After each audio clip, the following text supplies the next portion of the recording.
Shalom semua warga kerajaan. Tahun ini tahun preparation, tetapi khusus bulan November ini kita itu harus memiliki perseverance, yaitu ketahanan di dalam menghadapi penderitaan. Di dalam Yakobus pasal yang kelima ayat ke-7 kita diberi contoh yang luar biasa tentang seorang hamba Tuhan yang disebut Nabi, yaitu Ayub. Karena firman Tuhan berkata bersabar sampai kedatangan Tuhan. Kita kan menantikan Tuhan. Kan sampai ada yang bilang sampai kapan? Sampai kapan? Firman Allah mengatakan bersabarlah, bertekunlah. Sabar dan tekun, saudara. Menarik sekali nama saya, nama asli saya itu artinya sabar dan baik. Di luar Tuhan sama sekali tidak sabar dan tidak baik. Tetapi di dalam Tuhan menuju apa yang diinginkan. Yang memberi nama itu kakek saya. Padahal saya ini di kalangan keluarga saya terkenal paling gak sabaran, saudaraku. Tetapi rupanya kalau dipanggil sabar, ada gunanya juga. Firman Allah menunjukkan bagaimana dalam Yakobus pasal 1 ayat 12. Kalau kita benar-benar bisa perseverance di dalam menghadapi, maka untuk menerima janji Tuhan juga di Hebrew 6 ayat 12. Iman dan ketekunan menerima janji Tuhan. Kita lihat bagaimana pertama kali wanita pertama Hawa melahirkan sebetulnya anak kembar. Again dia juga melahirkan Abel. Waktu Kain, siapa bayangkan 2 langsung kembar besar sekali. Dan dia belum pernah melihat ada wanita mengandung. Bayangkan dia tanya sampai kapan. Dia tanya pada Adam sampai kapan. Dia tidak tahu ada batasnya. Mencapai 9 bulan 10 hari. Firman Allah mengatakan kita harus bersabar. Dan kita harus bisa menanggung penderitaan. Mungkin saya pernah lihat di sebuah mall. Ada orang-orang, ada mama di situ. Ada pemuda juga yang memegang mobil. Siapa yang paling lama tidak melepaskan tangannya, mobil itu menjadi bagiannya. Wah, mereka berjuang mati-matian. Bagaimana supaya tidak melepaskan tangan ini. Memang kita lihat syaratnya begitu dia ngantuk atau terlepas sedikit, gagal, dia tidak bisa. Tetapi kan ada hadiah.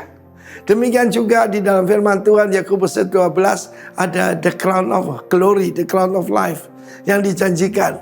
Dan penting tuh nama, saya pernah ketemu seseorang namanya bagus sekali. Namanya tahan uji. Luar biasa. Rupanya itu seki untuk hidup sukses. Tahan uji namanya, saudaraku. Luar biasa sekali. Karena itu bagi saudara yang saat ini melihat, apa iman itu cukup sola fide, only faith, no, faith dan ketekunan, faith dan kesabaran, makrotimeo, panjang sabar, dan juga hupomone, yaitu bertahan di bawah tekanan. Karena itu dikatakan kalau kamu bertekun, kamu akan jadi soko guru di dalam rumah Allahku, kata Yesus. Dan saudara harus tahu saya seorang kontraktor dan seorang civil engineer. Kalau balau itu ada ya retak, ada maksudnya kurang bagus, cor-coran oke lah. Tapi kalau kolom nggak bisa. Begitu kita ambil palu dan kita pukul ada bunyi plek, begitu bongkar.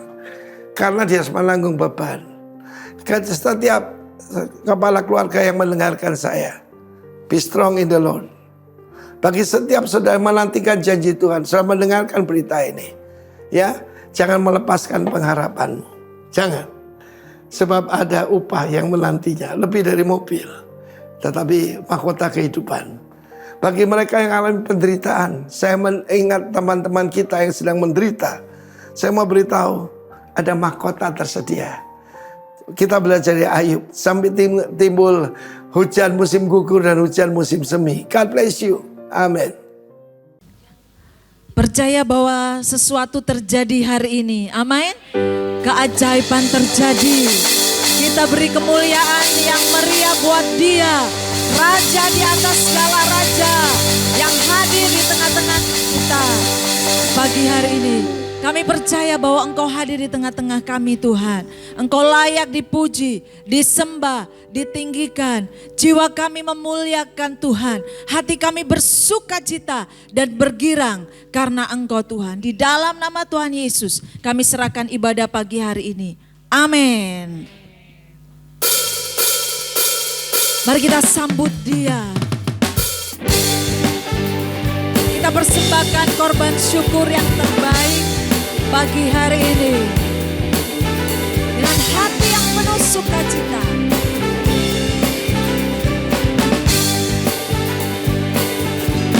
Betapa besar perbuatanmu, nyatalah karya kasih-Mu di hidupku. Ku melihat Kau sertaku, Kau tak ingkar dari janji-Mu, menolong pembela hidupku. Selamanya Kau sertaku.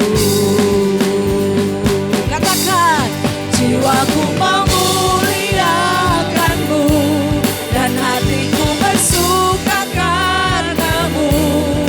Hidupku penuh dengan kasih-Mu. Jiwaku memuliakan-Mu dan hatiku bersuka karena-Mu. Yesus Tuhanku, ku mau terus menyembah-Mu. Dia Allah yang tidak pernah ingkar janji. Amin.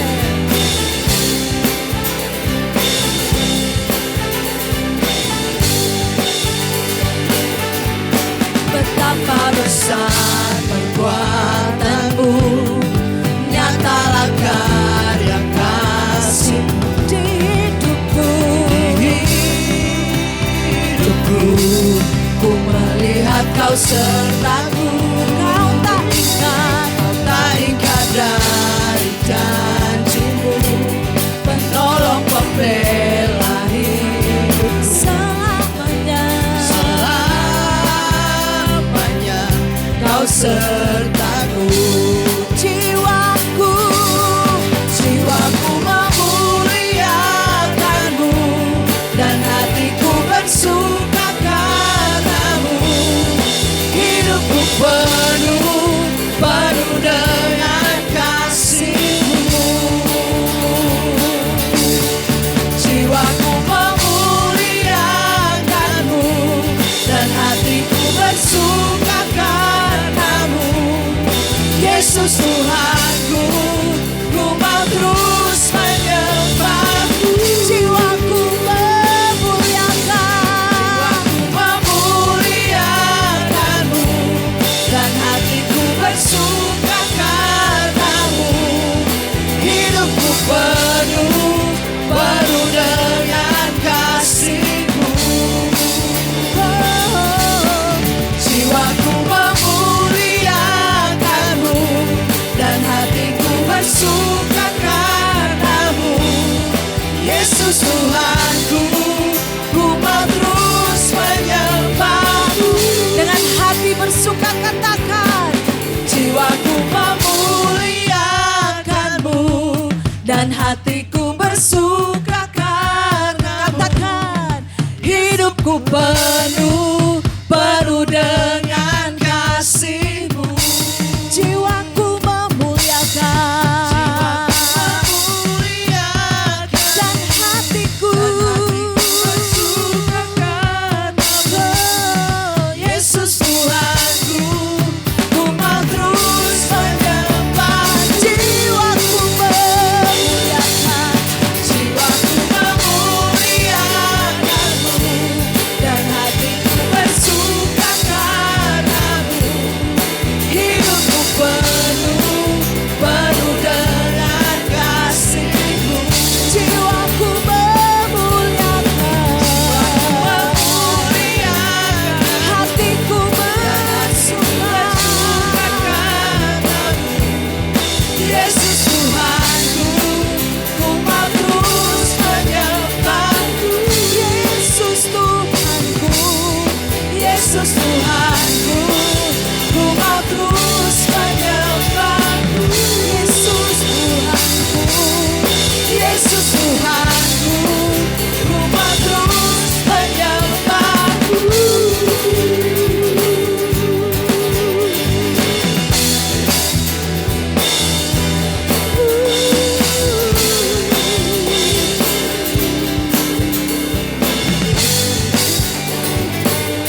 Dia Allah yang tidak pernah ingkar janji. Amin. Lord, you are good and your mercy endureth forever.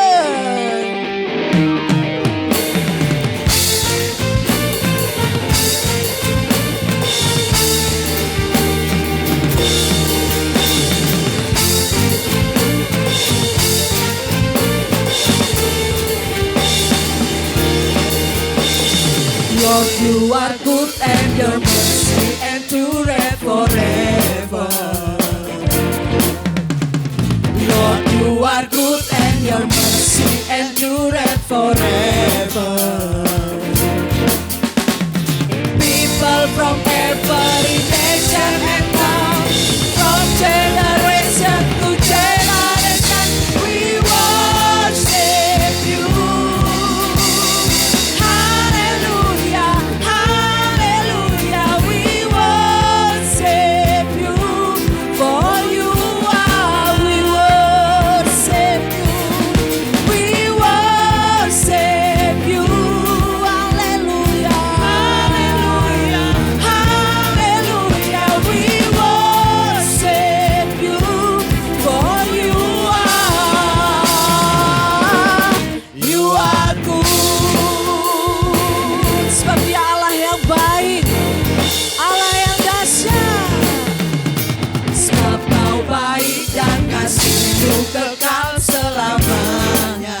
Sebab Kau baik, sebab Kau baik dan kasih-Mu kekal selamanya. Katakan segala suku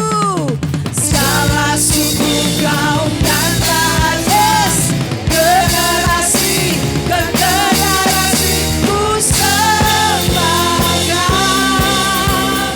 Haleluya, haleluya, ku sembah Kau. Kaulah Tuhan, ku sembah Kau. Ku sembah Kau. Haleluya, haleluya, haleluya, ku sembah Kau. Kaulah Tuhan, Engkau baik. Sebab Kau baik, Lord, you are good. Lord, you are good and your mercy endureth forever. Lord, you are good. Lord, you are good and your mercy endureth forever. People from every nation, people from every nation and tongue, from generation to generation, we worship you. Hallelujah, hallelujah, we worship you. For you are, we worship you. We worship you. Hallelujah, hallelujah, hallelujah, we worship you. For you are good. Mana senyum orang-orang yang katakan Tuhan baik.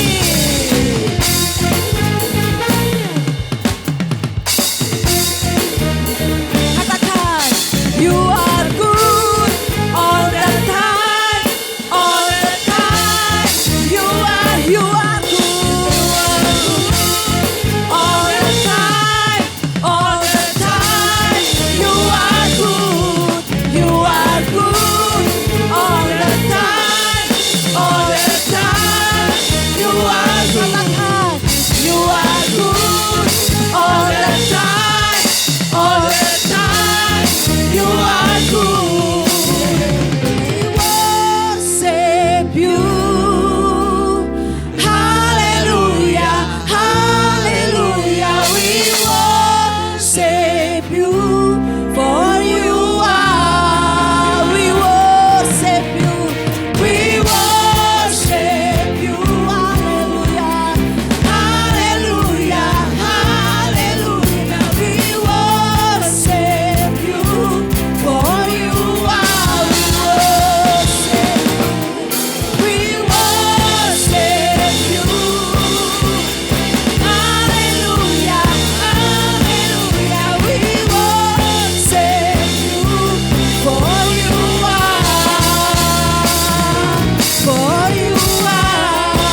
gereja Tuhan bersemangat, amin.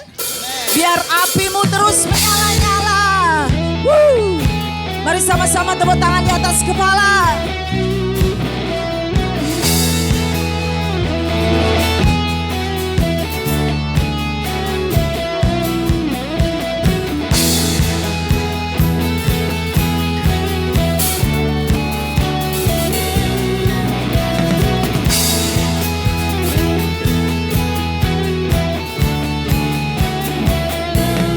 Biarlah rohmu menyala-nyala dan layanilah Tuhan.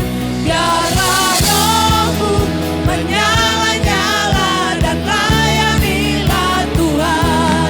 Biarlah rohmu menyala-nyala dan layanilah Tuhan. Biarlah rohmu menyala-nyala dan layanilah Tuhan. Tak ada banyak waktu, diamlah dan jangan lalai. Pekerjaan besar menunggu, ladang siap dituai. Tanggalkan segala beban dan dosa yang merintangi. Berjalan pada tujuan, panggilan surgawi. Semua katakan, biarlah rohmu menyala-nyala dan layanilah Tuhan. Biarlah rohmu menyala-nyala dan layanilah Tuhan. Biarlah rohmu menyala-nyala dan layanilah Tuhan. Biarlah rohmu menyala-nyala dan layanilah Tuhan. Tak ada banyak waktu, siaplah dan jangan lalai. Pekerjaan besar menunggu, ladang siap dituai. Tanggalkan segala beban dan dosa yang melintas. Semuanya berlari pada tujuan, panggilan surgawi. Biarlah rohmu menyala-nyala dan layanilah Tuhan. Biarlah rohmu menyala-nyala dan layanilah Tuhan. Biarlah rohmu menyala-nyala dan layanilah Tuhan. Biarlah rohmu menyala-nyala dan layanilah Tuhan. Biarlah rohmu menyala-nyala dan layanilah Tuhan. Biarlah rohmu menyala-nyala dan layanilah Tuhan. Biarlah rohmu menyala-nyala dan layanilah Tuhan. Biarlah rohmu menyala-nyala dan layanilah Tuhan.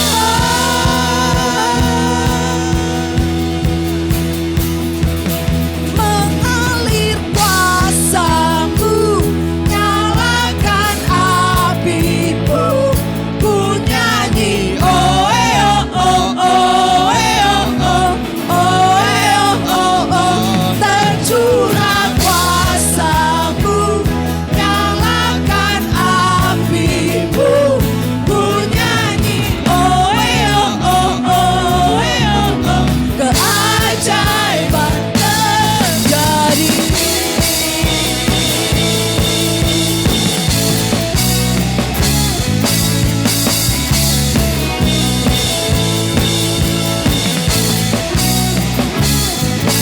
Jiwa bebas terlepas, kuasa maut tak terhempas. Nama Yesus pemenang, nama Yesus jawaban. Langkah takkan berhenti, berlari sampai akhir. Serukan tinggi namanya, serukan ajaib namanya. Roh Kudus membakar setiap hal.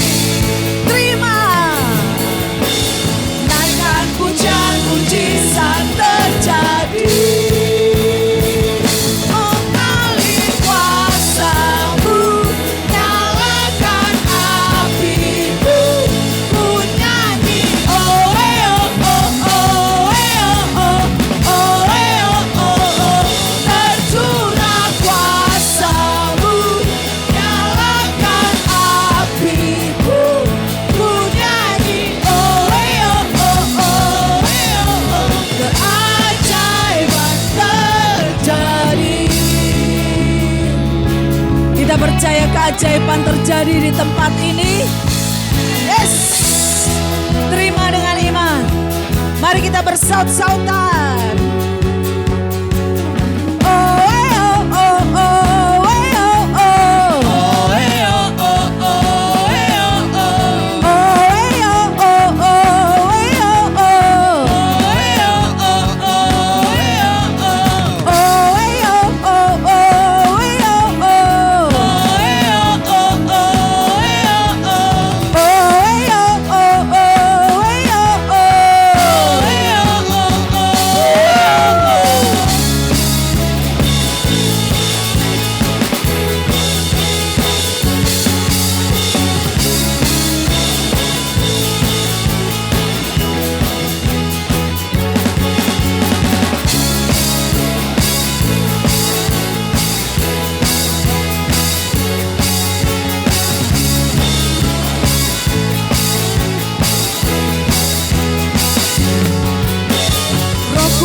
Membakar setiap kami siap terima. Naikkan pujian mujizat terjadi. Roh Kudus membakar, Roh Kudus membakar setiap kami. bakar. Naikkan pujian mujizat terjadi. Siap-siap. Mengalir kuasa-Mu, nyalakan api-Mu, ku nyanyi oh oh oh oh oh oh oh oh. Tercurah kuasa-Mu, nyalakan api-Mu, ku nyanyi oh oh oh oh oh. Mengalir kuasa-Mu, nyalakan api-Mu, ku nyanyi oh oh oh oh. Tercurah kuasa-Mu, nyalakan api-Mu, ku nyanyi oh oh. Keajaiban terjadi.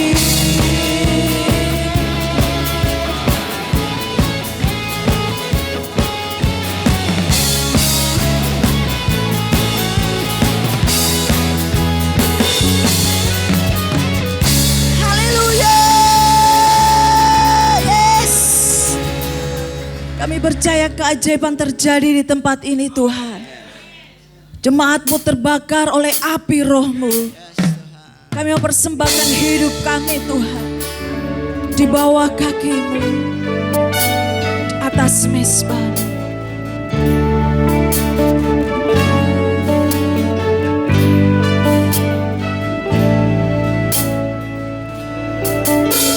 Dalam setiap langkah Kau ada,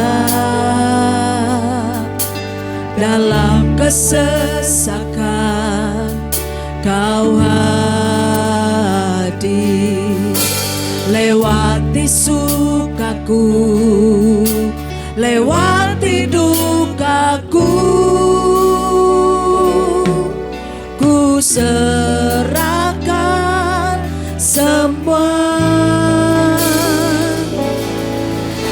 Tempatku berharap hanya Kau, tempatku bersandar bersamamu. Lewati sukaku, lewati dukaku, ku serahkan semua, ku serahkan semua, ku serahkan semua.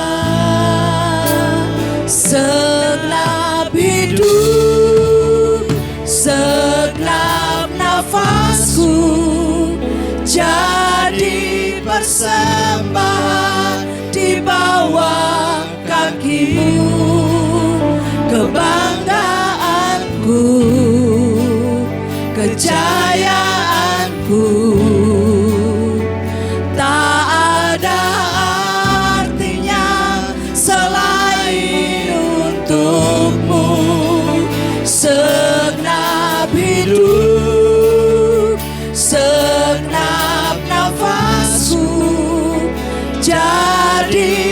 bersembah di atas mezbahmu, kekuatanku, pengharapanku, ku serahkan semua hanya bagimu.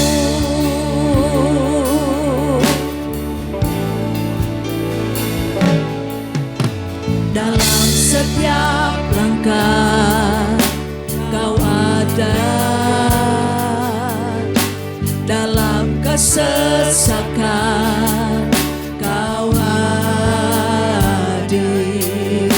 lewati sukaku, lewati dukaku, ku serahkan semua. Tempatku berharap, tempatku berharap hanya Kau, tempatku bersandar bersamamu,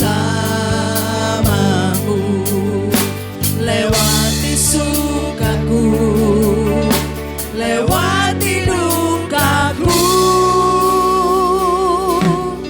ku serahkan semua, ku serahkan semua, ku serahkan semua. Segenap hidup, segenap nafasku jadi persembahan di bawah kakimu, kebanggaanku, kejayaanku, tak ada artinya selain untukmu. Segenap hidup, segenap nafasku jadi persembahan di atas mezbahmu, kekuatanku, pengharapanku, ku serahkan semua hanya bagimu.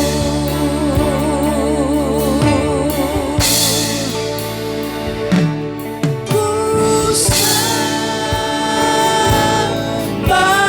Kau Tuhan, ku sembah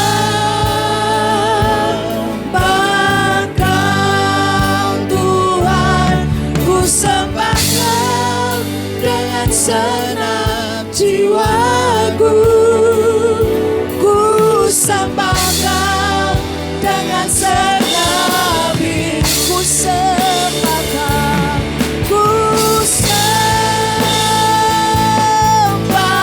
Kau Tuhan, ku sembah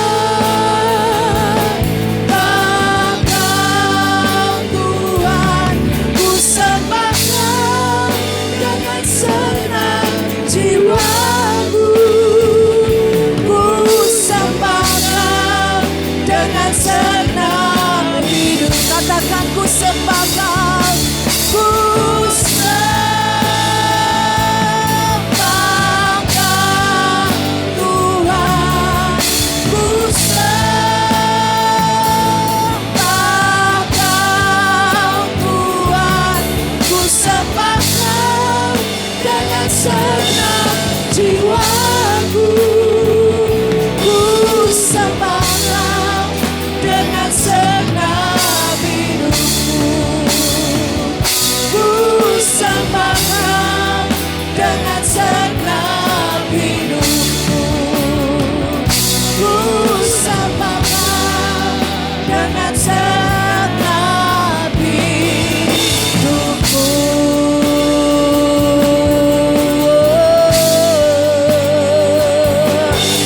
Kami sembah Kau dengan segenap hati, dengan segenap jiwa, dengan segenap kekuatanku, ku bersembah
menyelidiki setiap hati.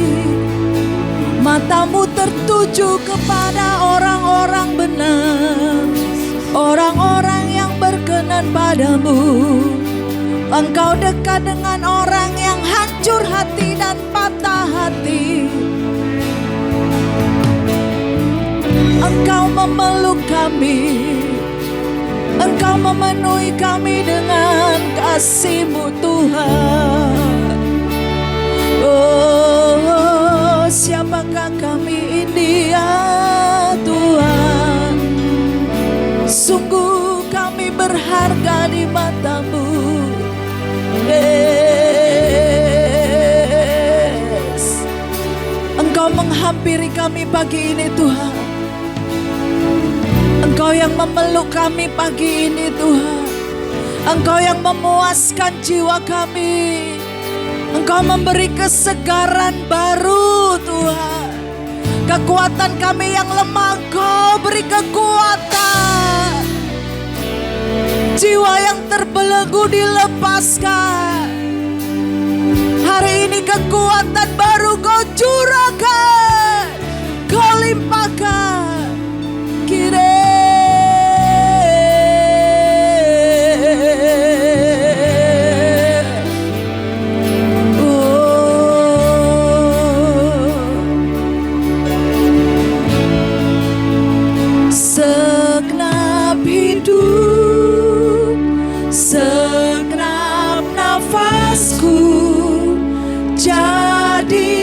sembah di bawah kaki-Mu, kebanggaanku,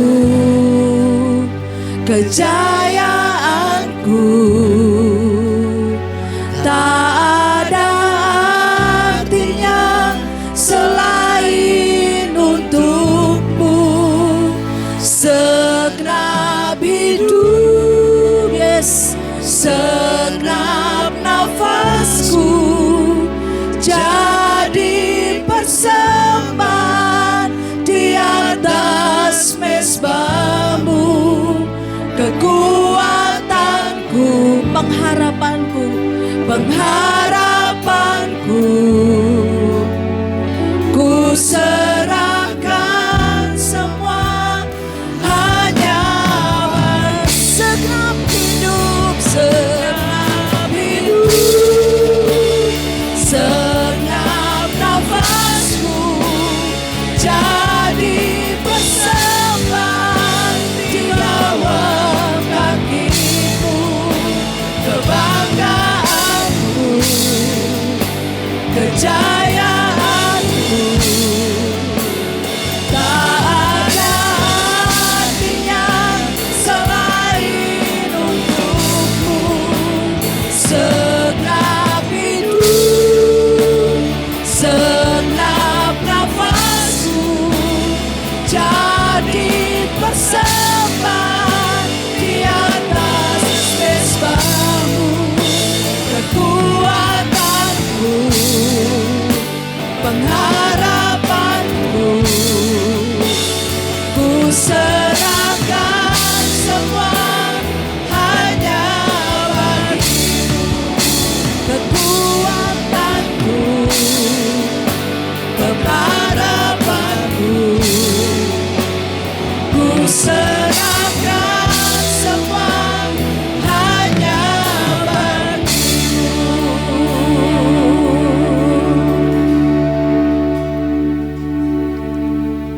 Terima kasih Tuhan untuk hidup yang Tuhan berikan sampai hari ini.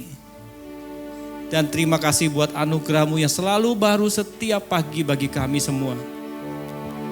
Tuhan, saat ini kami membuka hati kami dan telinga kami untuk menerima kebenaran daripada firman-Mu.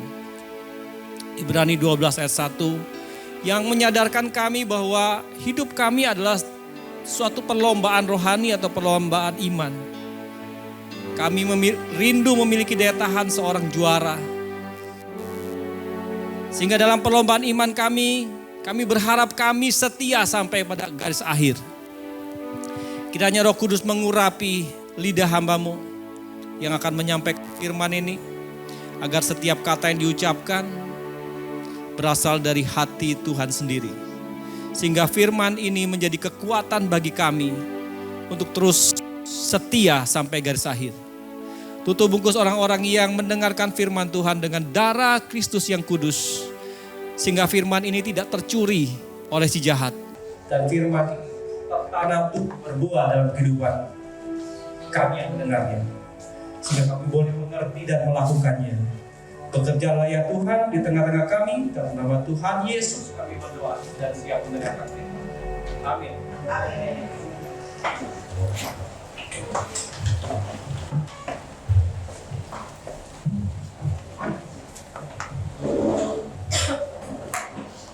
Shalom. Apa rungan? Yang hadir ini berapa Theo? 60-an ada tapi suaranya baru 10. Apa rungan? Rungan baru. Kurang semangat, padahal kita mendapat berita bagus nih. Apa rungan? Sebagai ungkapan terima kasih seperti biasa kita kasih aplaus untuk orang yang mempersiapkan ibadah dan yang melayani kita di ibadah minggu ini. Apa yang kita sama-sama gumulkan selama 33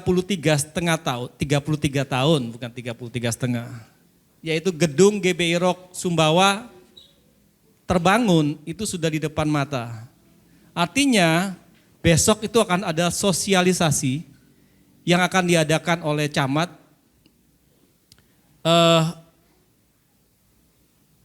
untuk rekomendasi IMB kita.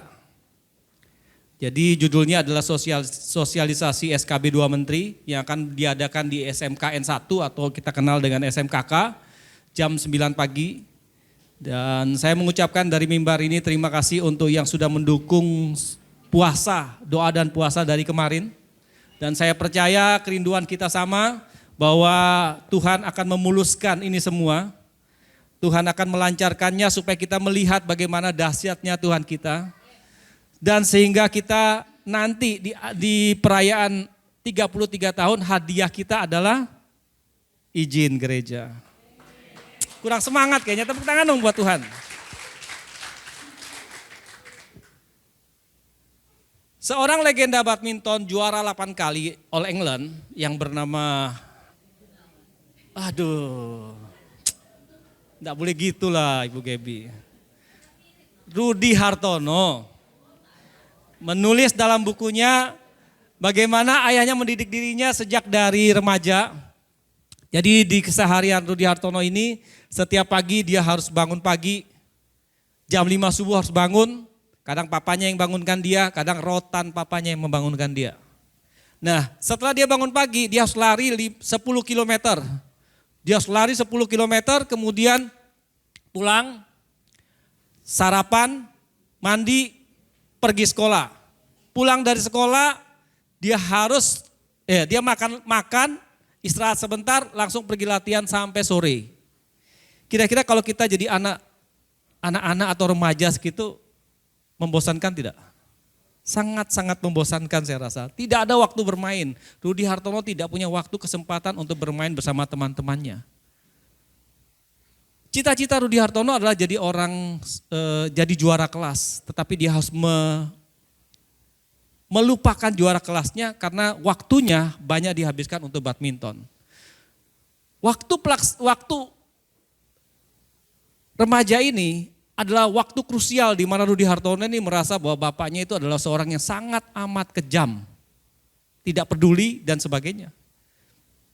Tetapi pada saat dia menjadi juara, apalagi 8 kali All England, dia sadar bahwa apa? Semua yang dilakukan oleh bapaknya membuat hidupnya sangat berarti. Dia yang dulunya kecewa menjadi kebanggaan. Dia bangga dengan apanya yang bapaknya lakukan dalam kehidupannya. Nah, dalam kehidupan kita juga begitu. Tuhan ingin kita menjadi juara maraton.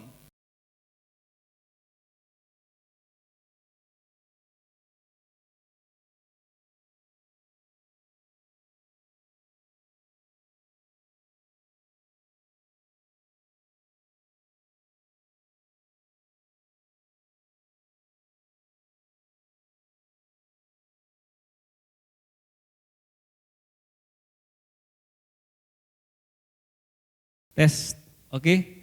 Nah, waktu Tuhan ingin kita menjadi juara maraton, Tuhan tidak memberikan kita langsung trofi atau medali. Tapi yang Tuhan berikan kepada kita ada dua, yaitu sepatu dan lintasan lari. Jadi jangan berharap datang sama Tuhan itu minta langsung hasil akhir. Waktu Tuhan mau jadikan kita pelari yang handal, yang juara, yang dapat medali, Dia tidak kasih kita langsung medalinya. Tapi yang Dia kasih adalah sepatu dan lintasan lari. Tuhan tidak memberi kita, kenapa Tuhan tidak memberikan kita hasil? Karena Tuhan mau melatih kita memiliki satu motivasi dan karakter seorang juara. Tujuan bukanlah tempat untuk kita berhenti, melainkan arah untuk membentuk siapa kita. Tuhan mau kita punya mental juara dulu, baru kemudian Dia kasih kita juara. Karena kadang-kadang kita juara tapi mentalnya pecundang.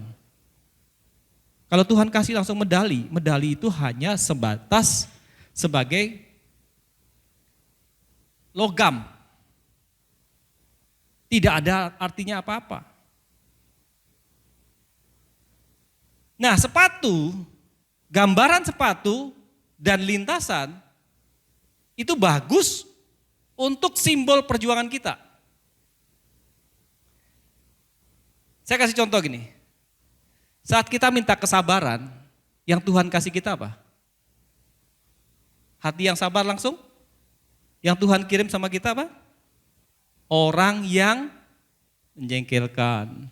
Waktu Tuhan ingin kita kuat, waktu kita berdoa, Tuhan aku mau menjadi orang yang kuat. Yang Tuhan kirimkan apa? Kekuatan. Yang Tuhan kirimkan apa? Beban. Untuk kita berlatih.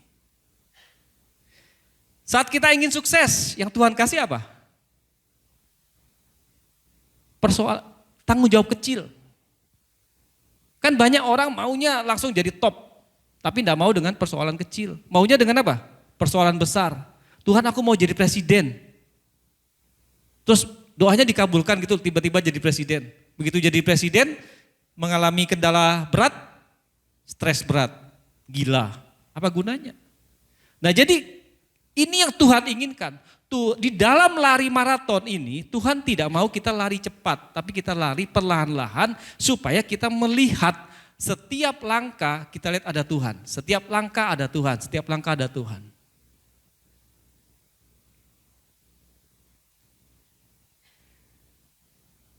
Tema sharing firman Tuhan minggu ini adalah running the race with endurance. Jika dikaitkan dengan Ibrani 12 ayat 1 berarti kita menjalani kekristenan ini seperti seorang yang lari maraton. Jaraknya jauh. Dalam lari maraton kita perlu bertekun, tidak gampang menyerah dan memiliki tekad kuat untuk sampai garis akhir. Mari kita baca di dalam Ibrani 12 ayat 1. 1, 2, 3. Karena kita mempunyai banyak saksi, bagaikan awan yang mengelilingi kita, marilah kita menanggalkan semua beban dan dosa yang begitu merintangi kita, dan berlomba dengan tekun dalam perlombaan yang diwajibkan bagi kita. Ayat ini, kalau kita baca dari pasal Ibrani sebelumnya, itu banyak menceritakan tentang iman. Ini disebut sebagai ayat iman karena banyak mengkisahkan tentang kesaksian saksi atau saksi-saksi iman seperti apa? Nuh, Abraham, Musa. Kenapa mereka disebut saksi iman? Karena mereka adalah orang yang sudah dianggap oleh Alkitab berhasil menjalankan perlombaan iman. Jadi perlombaan iman itu bukan sesuatu yang tidak mungkin dilakukan. Sebab di sini dikatakan karena kita mempunyai banyak saksi. Banyak loh orang yang bisa.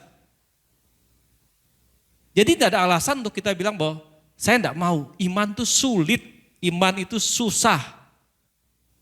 Banyak, kalau kita mau bisa. Dan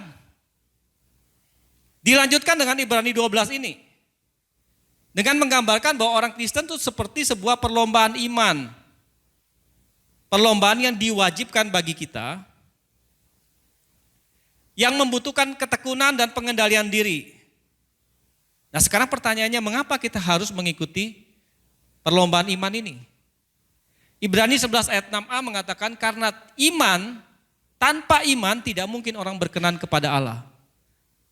Jadi tidak mungkin, kita tidak mungkin berkenan kepada Allah hanya karena kita punya KTP Kristen. Atau kita menjadi orang Kristen tanpa iman. Bisa tidak orang Kristen tanpa iman? Bisa. Dan ini yang tidak diinginkan, sehingga Paulus memberikan kita strategi dalam perlombaan iman. Yang pertama adalah menanggalkan semua beban. Apa itu beban?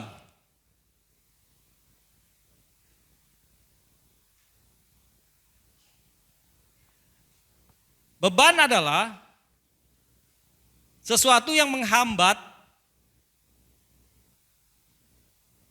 pertumbuhan rohani. Beban dalam bahasa Yunaninya itu okos. Kalau di dalam yang kita kenal biasanya ongkos, biaya. Artinya sesuatu yang berat dan menghambat gerak. Artinya belum tentu beban itu belum tentu dosa. Tetapi segala sesuatu yang menghambat kita untuk berlari dalam iman.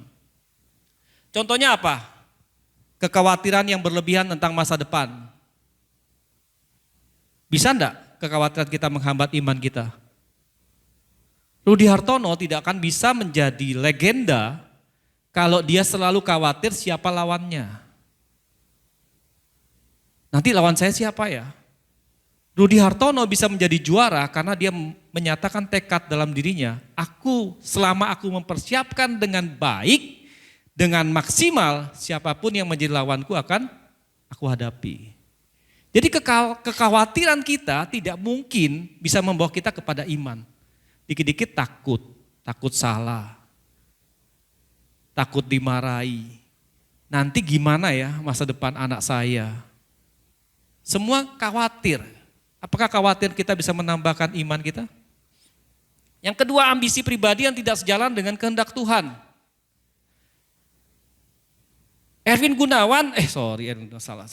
Rudi Hartono gara-gara Gaby ini ya. Rudi Hartono tidak akan menjadi legenda jika ia mengikuti idealismenya dia bahwa ayahnya tidak mengerti dia. Dia pengen jadi orang pintar. Kalau dia dijadikan orang pintar belum tentu juga jadi pintar kan. Sebab orang pintar di Indonesia juga banyak. Tetapi waktu dia di dalam pergumulannya, di dalam kesesakannya, di dalam kekecewaannya dia berlatih dengan sedemikian rupa mencintai badminton. Akhirnya dia menjadi legenda badminton sampai sekarang belum terpecahkan. Nah yang ketiga adalah keterikatan pada kenyamanan dunia. Rudi Hartono tidak akan menjadi legenda jika dia mengikuti kemalasannya atau hobinya. Saya tidak suka badminton, saya sukanya bola. Dia tidak akan pernah jadi legenda. Jadi keterikatan kita itu membatasi iman atau Tuhan bergerak di dalam kita. Yang keempat, rasa takut gagal atau berpatokan pada pandangan manusia. Rudi Hartono tidak akan menjadi legenda kalau dia trauma dengan kekalahan-kekalahan yang dialaminya. Atau dia mengagungkan hebat ya, musuh saya memang hebat, makanya saya kalah. Waktu dilihat musuhnya ya saya pasti kalah karena dia hebat. Tidak bisa. Rasa takut atau pandangan omongan orang apa semua, jangan sampai membuat iman kita menjadi luntur. Nah ini yang disebut sebagai beban dalam kehidupan kita. Lalu sekarang dosa. Menanggalkan dosa. Apa itu dosa? Dalam Alkitab kata dosa berasal dari bahasa, diambil dosa ini ditulis dalam Perjanjian Lama dan Perjanjian Baru. Dalam bahasa Ibrani diambil kata cata dan dalam bahasa Yunani hamartia. Yang berarti melenceng dari sasaran atau tidak mencapai tujuan yang seharusnya. Artinya dosa adalah sesuatu yang meleset dari kehendak dan standar Allah. Kita diciptakan ini untuk menyembah Tuhan dan menyenangkan hati Tuhan. Tetapi yang meleset dalam kehidupan kenyataannya adalah kita menyenangkan hati kita. Dosa terjadi pertama kali di mana?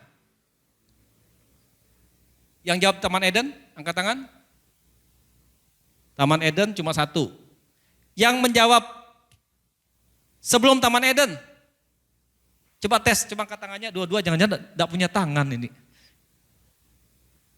Dosa pertama terjadi itu di sorga.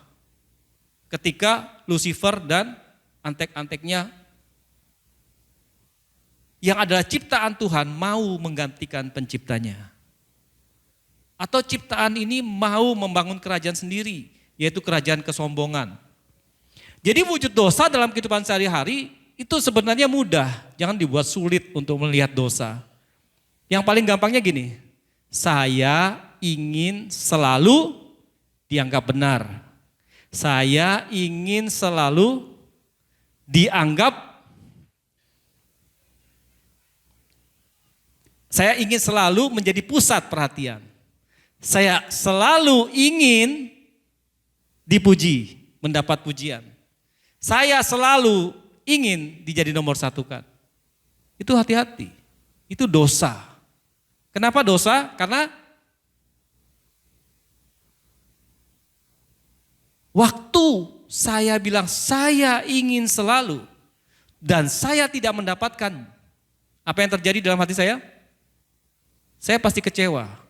Waktu saya kecewa dan hancur hati, itu merupakan reaksi bahwa yang bertahta di hati saya adalah siapa?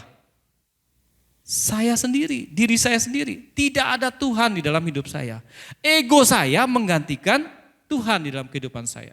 Sehingga saya tersinggung, sehingga saya kecewa, sehingga saya kepahitan.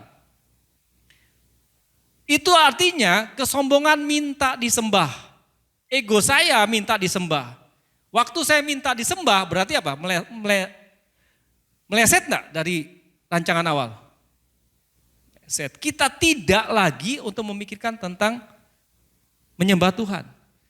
Berhala itu bukan hanya patung. Kita dulu menganggap berhala itu hanya patung. Jangan salah, berhala itu juga bisa diri kita. Sebab kalau kita mulai menyembah diri kita, itu sudah berhala dalam Tuhan. Dan kesombongan itu tidak pernah, kesombongan itu haus yang tidak pernah terpuaskan. Sudah punya rumah besar, pengen punya lagi karena lihat orang lain punya lebih besar. Cinta uang. Pernah puas enggak dengan cinta uang? Padahal sebenarnya cinta uang adalah akar segala kejahatan. Nah, selama kita masih menyuapi kesombongan kita akan selalu menjadi budak dosa. Ketika kita menjadi orang Kristen, dibaptis, apakah kemudian dosa kita terampuni? Ya, dosa kita terampuni, disucikan. Tabiat dosanya ada enggak? Tabiat dosanya masih ada enggak? Masih. Tabiat dosa itu tetap ada. Karena itu kita harus dengan tindakan sadar dan sengaja untuk meninggalkan itu semua. Mengapa harus ditinggalkan? Karena penulis Ibrani menyebutkan dosa itu merintangi, eusperistatos. Dosa itu menjebak, dosa itu menjerat, dosa itu menjadikan kita mati rohani. Saya minta Ratna tolong bacakan Yesaya 59 ayat 2. Yesaya 59 ayat 2, tetapi yang merupakan pemisah antara kamu dan Allahmu ialah segala kejahatanmu, dan yang membuat dia menyembunyikan diri terhadap kamu sehingga ia tidak mendengar ialah segala dosamu. Dosa menghambat hubungan kita dengan Allah. Setelah hubungan kita dengan Allah terhambat, sukacita juga akan menghilang dari kehidupan kita. Dan yang paling parah adalah Alkitab mencatat kalau kita menjadi seterunya Allah dengan dosa. Sehingga itu dosa itu perlu dihilangkan. Nah, kemudian bagaimana? Sekarang kita masuk kepada pelajaran kita. Bagaimana menanggalkan semua beban dan dosa yang merintangi kita dalam perlombaan iman? Yang pertama adalah kita mesti sadar bahwa kita berada dalam perlombaan iman. sadar dulu. Coba Ratna tolong bacakan Filipi 3 ayat 14. Filipi 3 ayat 14, dan berlari-lari kepada tujuan untuk memperoleh hadiah, yaitu panggilan sorgawi dari Allah dalam Kristus Yesus. Kita dipanggil bukan untuk berjalan, tetapi berlari menuju tujuan kekal, yaitu menggapai Kristus. Paulus memilih kata berlari, bukan berjalan, karena ia ingin menunjukkan kesungguhan, dedikasi penuh dan daya tahan untuk mengejar tujuan rohani. Saya ilustrasikan seperti ini. Saya mau lari untuk kesehatan saya atau kesehatan jantung saya, untuk stamina saya dan sebagainya. Waktu itu saya ajak Adi lari, kita lari. Waktu pertama mulai lari, semangat enggak? Semangat dong, karena sudah ada motivasi, sudah ada tujuannya. Ada teman lagi lari. Terus kemudian fase kritisnya adalah waktu saya lari di start 1 kilometer pertama atau kilometer kedua. Di saat itu otot saya yang tidak pernah terlatih ini kemudian menjadi apa? Pegel.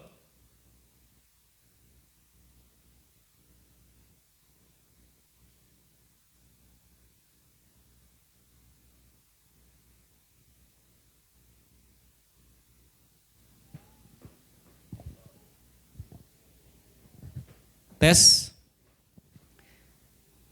Waktu fase kritis ini sudah mulai lelah, capek. Otot saya sudah mulai berontak. Yang ada dalam pikiran saya apa? Berhenti sejenak, kemudian bisa lari lagi. Apalagi pada saat itu saya lihat Adi larinya pelan banget. Nah saya kan gak bisa lari pelan, saya mesti lari agak kencang. Jadi saya lebih dulu dari Adi. Waktu saya lebih dulu saya lihat apa? Adi masih jauh. Waktu saya lihat Adi masih jauh, saya berhenti. Adi mulai ngejar saya. Nah ketika Adi ngejar saya, itu saya mulai lari lagi. Ternyata setelah saya lari yang kedua, setelah saya berhenti ini, stamina saya sudah tidak bisa lagi. Saya sudah nyaman dengan berhenti dan saya pengen berhenti lagi. Saya lihat Adi yang tadinya di belakang jadi terus ke depan dan saya tidak bisa lagi kejar dia. Nah ini menandakan apa? Di dalam pelayanan juga begitu. Waktu kita mulai dalam perlombaan iman, saya percaya kita yang tidak pernah lakukan itu semua akan mengalami banyak tekanan, akan banyak sesuatu yang tidak mengenakan. Yang pertamanya kita rasa bahwa kalau kita pelayanan sama Tuhan itu pasti diberkati, nyaman ya, asik dia lihat orang pelayanan di sini. Waktu kita mulai masuk awal-awal masih enak. Tetapi ketika muncul yang saya bilang fase kritis, waktu kita melayani kita tidak dihargai, kita berkorban, kita tidak dipandang, kita dilecehkan, kita diomongi dan sebagainya. Itu fase kritisnya kita dan kita harus sadari itu tetap terjadi di dalam perlombaan iman.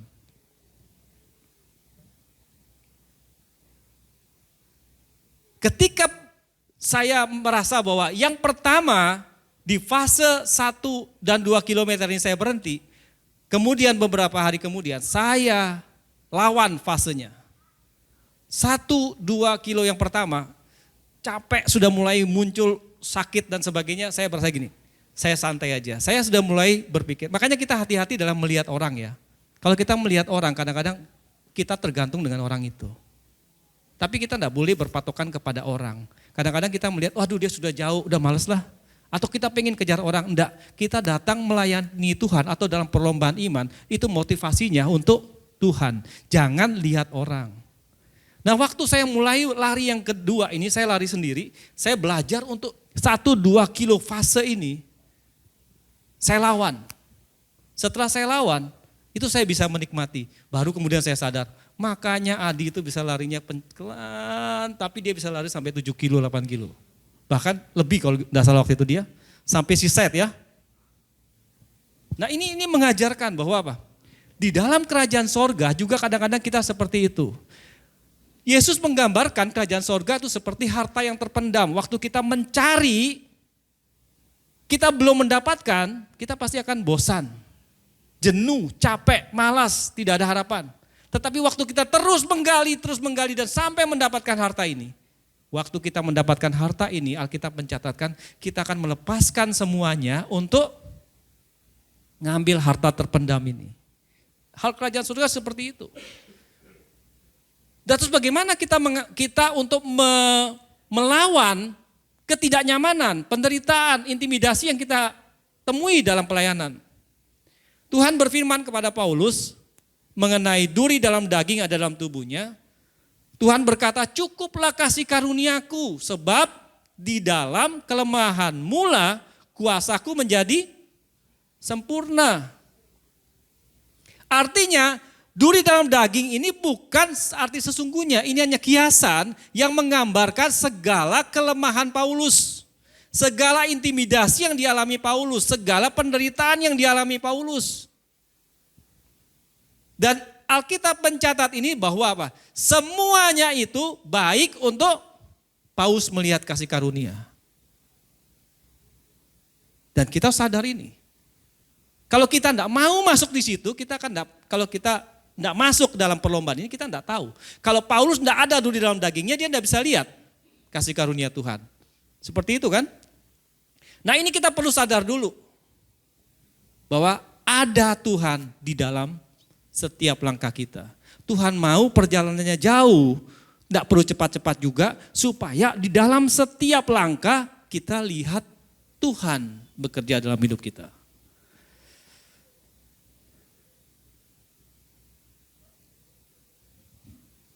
Nah, tanpa kesadaran ini, kita tidak akan tahu nih apa yang menjadi prioritas dan apa yang harus ditinggalkan dalam kehidupan kita. Kalau kita tidak lihat bahwa ini adalah perlombaan iman. Apa sih yang menjadi prioritas kita? Prioritas kita apa? Jadi seperti Kristus. Taat sampai mati pada kehendak Bapa dan menerima mahkota kehidupan. Apa yang kita lawan dalam kehidupan kita? Kayak hidup yang lama, ego, kesombongan, dan kenikmatan dunia. Oleh karena itu, gereja itu membuat satu namanya pusat pelatihan atau gymnya gereja, yaitu apa? Wah, ini tidak ada saingannya ya. Asisten satunya mana nih? Oh sakit. Gymnya gereja yaitu KK. Kalau kita sadar kita dalam perlombaan iman, Rudy Hartono tidak akan pernah bisa jadi juara atau legenda kalau dia tidak masuk di dalam pelatihan main badminton. Begitu Pak Erwin? Nah, kenapa kita perlu komunitas? Karena Allah merancangkan dari awal penciptaan manusia, Allah mendesain tentang komunitas. Tidak baik manusia itu seorang diri saja. Aku akan menjadikan penolong baginya yang sepadan. Katakan samping-samping. Katakan pada pasanganmu dulu, katakan kamu penolongku.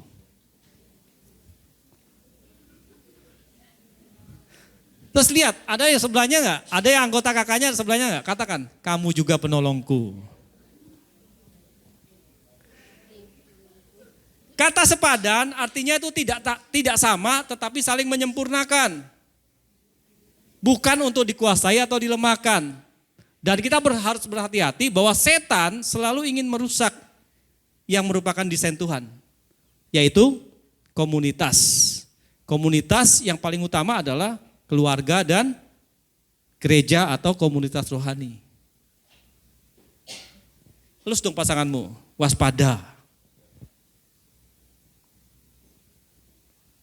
Yang kedua,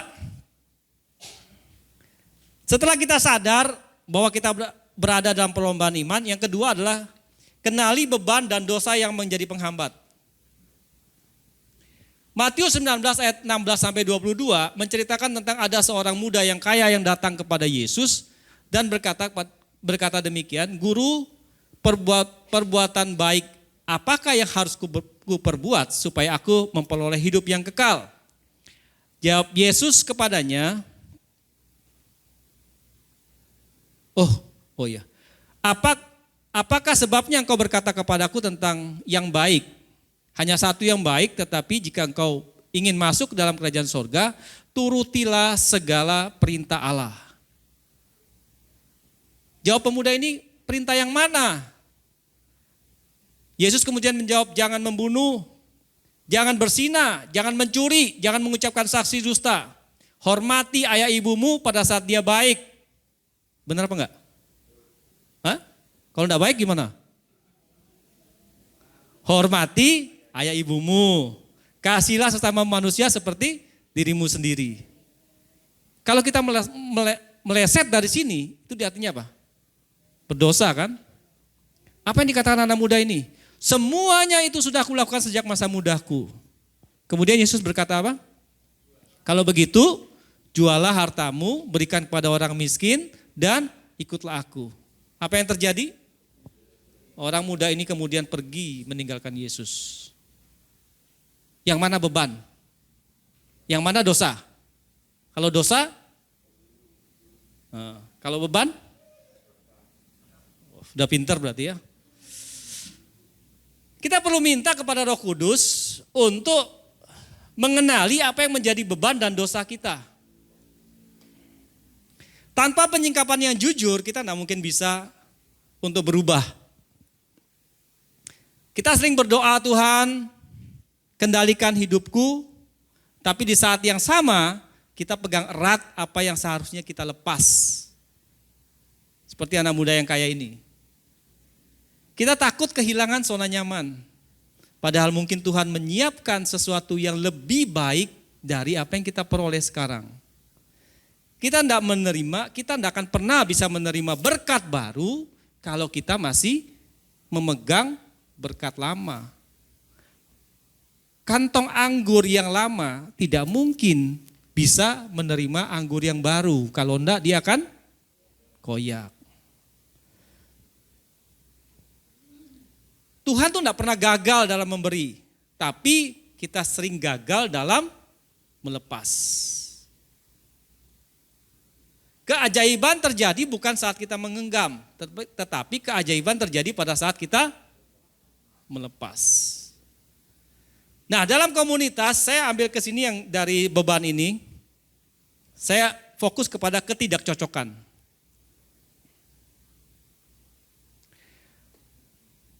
Dalam komunitas atau kakak, seringkali kita merasa tidak cocok dengan berbagai macam alasan. Termasuk dengan suami istri juga ya. Kadang-kadang pernah enggak merasa tidak cocok? Banyak kan? Atau ada yang semua cocok-cocok saja? Hah? Cocok semua ya? Puji, dicocokkan. Perbedaan ras bisa membuat tidak cocok enggak? Perbedaan ekonomi bisa enggak? Nilai-nilai bisa enggak? Cara pandang, cara bicara? Bisa. Tuhan mengizinkan ketidakcocokan untuk 3 hal baik dalam kehidupan kita. Yang pertama, kita melihat siapa kita yang sesungguhnya. Kalau kita tidak ada orang lain, kita tidak bisa membandingkan siapa kita. Yang kedua, untuk memproses kita, terutama berhubungan dengan kasih. Kalau tidak ada orang lain, kita tidak bisa bilang kita kasih. Kita cocok dengan orang yang sering kasih kita. Tapi kita cocok dengan enggak sama orang yang selalu tangannya mengharap bantuan kita. Kadang enggak cocok. Ketidakcocokan itu panggilan untuk bertumbuh dan bergantung pada Tuhan. Gampang enggak menghadapi orang yang kalau kita sudah bantu, kebanyakan dia jadikan sebagai kewajiban. Gampang enggak? Saya rasa enggak gampang kan. Nah, ketidakcocokan adalah cara Tuhan untuk menciptakan bagian hati kita yang belum selesai dan masih perlu diproses. Apakah kita mudah tersinggung? Apakah kita sulit mengampuni? Apakah kita selalu merasa benar? Apakah kita dalam keadaan kepahitan? Apakah kita sudah bisa menguasai diri kita? Tuhan lebih menghendaki persatuan daripada kecocokan. Apa yang dicocokkan manusia tidak dapat dipisahkan. Apa yang dicocokkan Tuhan tidak dapat dipisahkan. Benar? Kata-katanya seperti itu? Atau apa yang dipersatukan Tuhan? Persatuan adalah dua atau lebih ketidakcocokan yang ditolerir. Itu namanya persatuan. Nah kalau kita berdasarkan pada kecocokan, di dalam suami istri pun banyak yang tidak cocok. Lalu bagaimana untuk mempersatukan? Untuk mempersatukan kita perlu menghadapi, bukan dihindari. Kebanyakan orang ingin sembuh dari luka, padahal luka tidak bisa disembuhkan dengan menghindar. Lalu kita menolak mempersatukan dengan mempertahankan ego. Maka ketidakcocokan tidak akan pergi, tapi ia hanya bersembunyi. Dan bisa muncul bahkan dari hal-hal kecil. Cobalah untuk kita duduk tenang. Kita ingat lagi apa sih yang membuat kita tidak cocok. Jangan buru-buru menilai orang lain. Tanyakan apa yang sebenarnya kita rasakan. Koreksinya tanyakan pada apa yang kita rasakan dulu. Waktu kita mulai merasakan, kita mulai mengakui apa sih yang menyebabkan saya jadi tidak cocok dengan dia. Itu berarti apa? Itu bagus karena saya sedang membuang racun-racun yang ada di dalam tubuh saya tentang ketidakcocokan pasangan saya. Atau orang dalam komunitas saya. Kalau dulu kita pernah diperlakukan tidak adil, boleh enggak marah? Boleh dong. Kalau kita pernah diremehkan, boleh enggak kita merasa kecewa? Boleh sekali. Kita enggak perlu lawan perasaan itu. Tapi mengingatnya membuat kita meneteskan air mata terkadang kan? Tapi air mata yang keluar itu bagus karena kita sedang mengeluarkan racun dari tubuh kita. Itu adalah langkah awal dari persatuan. Memang kita tidak bisa menghapus apa yang menjadi masa lalu. Tapi yang kita bisa ubah apa? Cara pandang kita terhadap masa depan. Dulu kita melihat pasangan kita atau orang yang tidak cocok sama kita itu sebagai suatu penderitaan. Tetapi oleh karena kita mengoreksi diri kita melihat orang yang ada di samping kita itu, yang tidak cocok sama kita itu adalah bagian daripada kita untuk belajar mengasihi. Sekalipun menyakitkan, jangan berhenti untuk mengampuni demi persatuan. Kita mengampuni bukan karena orang yang tidak cocok sama kita ini pantas untuk mendapat pengampunan. Tetapi kita mengampuni itu karena apa? Kita mau memberikan diri kita hadiah ketenangan dalam hidup kita. Oleh karena itu berdoa dan minta kekuatan dari Tuhan untuk bisa terlepas dari beban. Dan segera bertindak sebab apa? Tuhan masih punya rencana yang lain dalam kehidupan kita. Nah kalau dengan dosa bagaimana? Dosa itu harus kita akui di hadapan Tuhan. Coba Ratna baca 1 Yohanes 1 ayat 9. 1 Yohanes 1 ayat 9, jika kita mengaku dosa kita, maka Ia adalah setia dan adil, sehingga Ia akan mengampuni segala dosa kita dan menyucikan kita dari segala kejahatan. Mengapa harus mengaku dosa? Orang yang mengaku dosa berarti ia sedang melembutkan hatinya. Berarti ia membuka jalan bagi Tuhan untuk menyucikan hatinya. Orang berdosa itu dikatakan Alkitab sebagai orang yang memiliki hati yang keras. Sehingga firman Tuhan tidak dapat bertumbuh. Ataupun kalau dapat bertumbuh hanya sebentar saja karena tidak berakar. Dan Tuhan sanggup memulihkan. Tidak ada dosa yang sangat besar. Tidak ada hati yang hancur di hadapan Tuhan. Asal kita mengakui Tuhan mengubahkan semuanya. Tapi Pak, saya sudah mengakui dan didoakan kelepasan, tetapi hidup saya kenapa tidak berubah? Hati-hati dengan dosa tersembunyi yang tidak disadari. Sehingga kita perlu berdoa sama Tuhan untuk Tuhan tolong singkapkan semuanya. Saya mau masuk dalam kehendak Tuhan. Tetapi milikilah respon waktu Tuhan mengungkapkan semuanya, Tuhan memperlihatkan semuanya melalui orang lain, kita harus memiliki respon yang benar terhadap orang itu. Cara menghilangkan dosa yang kedua adalah merenungkan firman, karena firman itu selalu kita memberi makan makanan rohani kita. Dan minta Roh Kudus untuk memberi kehidupan untuk hidup yang benar. Yang ketiga, kembali lagi tertanam dalam KK.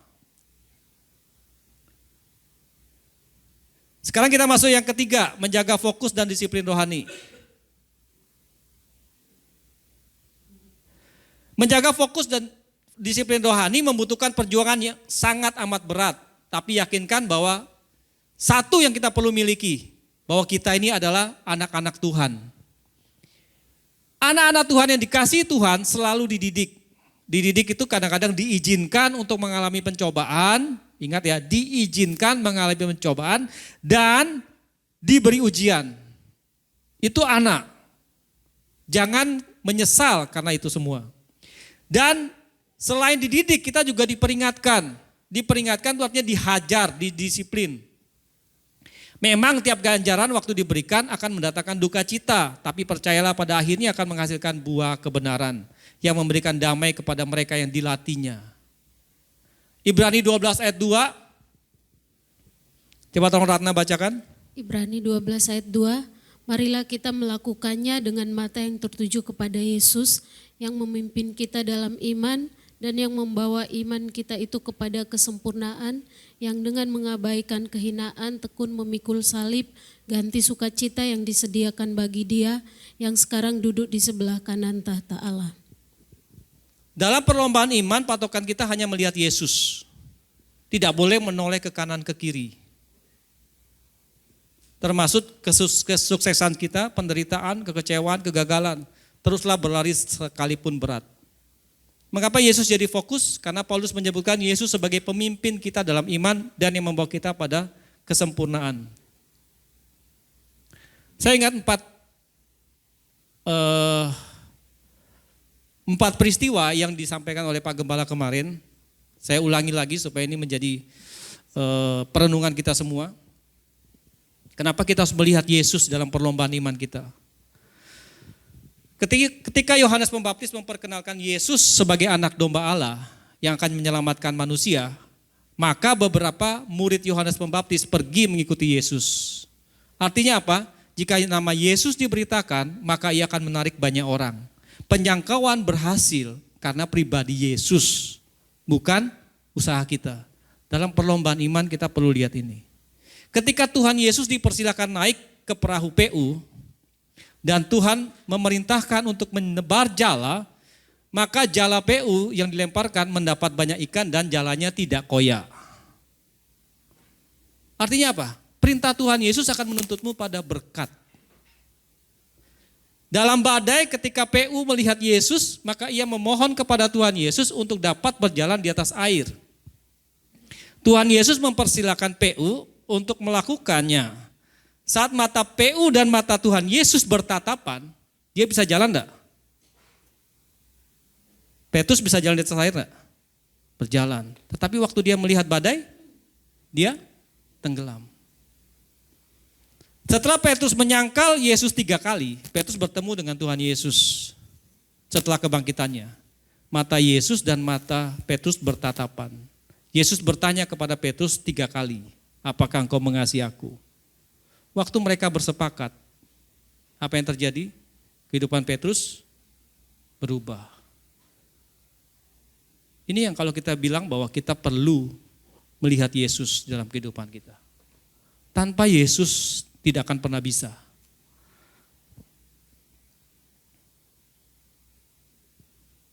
Nah, sekarang kenapa diwajibkan bagi kita?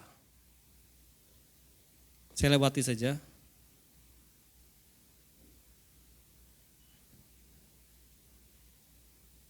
Kenapa kita perlu bertekun? Tekun itu berarti menanggung dengan sabar, bertahan di bawah tekanan, tidak menyerah walaupun menderita, keteguhan hati yang tetap berpegang pada iman di tengah penderitaan. Jadi kata tekun bukan hanya berarti rajin, tapi disiplin. Nah, kenapa wajib?